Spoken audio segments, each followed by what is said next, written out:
do you have, I guess better than asking if you've got faith in them to live up to the pledges, are you going to be working with them specifically on climate?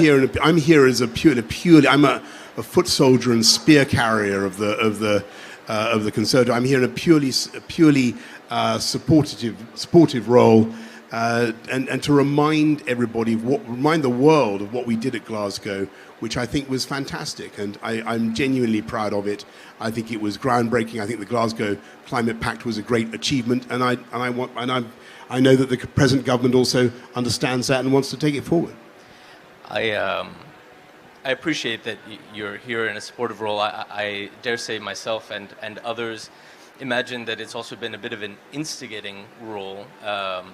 And one of the questions or many of the questions from the audience that I'm getting are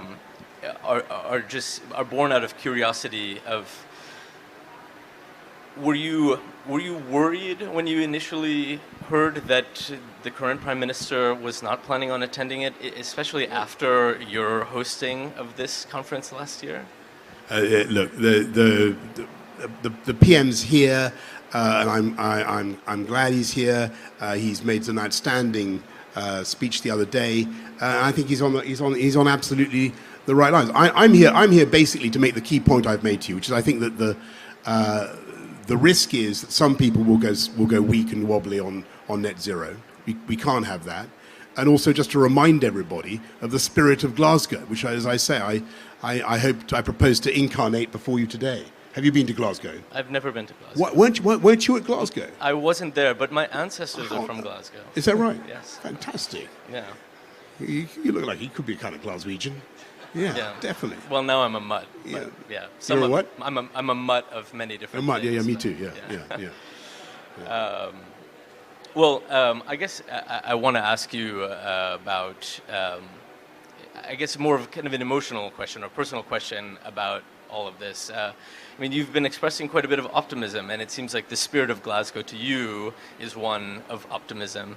But I think there's still a great deal of doubt, especially among young people, that we're on the right track here. I think that you just have to look at the novels that are coming out today, or the TV shows and things like that. And a lot of that comes from just how far we are from actually living up to the pledges that are necessary. I mean, do you lie in bed at night looking at the ceiling, thinking we're failing here? Yeah, we are at the current rate. We are. Be in no doubt that the disaster impends.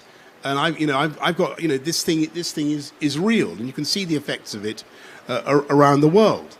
And we've got to do much more. I think one of the achievements that I thought was important at Glasgow was the declaration on forests, when the world agreed that 145 countries said that they were going to stop deforestation by 2030. But I've got to tell you, folks, in the last year, I don't see any sign of a reduction in the scale of the destruction in the forests of the world. It's absolutely catastrophic, and we need to work harder. I think that what's changing is that we probably now do have the technological fixes to stop man-made climate change, and to get to net zero. I think we can probably do that for fossil fuels. But if we're going to stop, but 20% of CO2 comes from deforestation. What are we going to do about that? That's a massive challenge. And I think you're right. I think young people really want us to go further and faster, and they are very, very impatient. I think you have spoken about how how difficult of a period this is, and it's certainly a difficult period for people in Britain who are paying enormously high energy prices, and people all over the world who are facing even higher inflation and higher prices. How do we get through that period and not face and have this blackmail, as you describe it, not take root in public displeasure at having their livelihoods and checkbooks so fully interrupted by this? That's exactly the the question, and people are struggling and people are hurting, and they can feel the impact of the spike in energy prices every day. And as I said, it's not just in the UK; it's around the world. They're seeing the effects of that inflation. The answer is not to renew our addiction to hydrocarbons and to give in.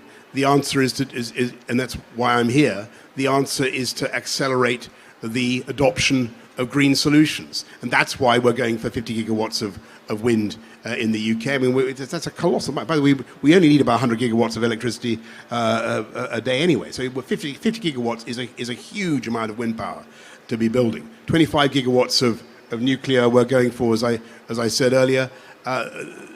The solution is to move ahead with green solution with a green approach. But of course, and in the short term, of course, you have to abate the costs, the impact for people who are feeling it. And that's what the government is doing. And that's why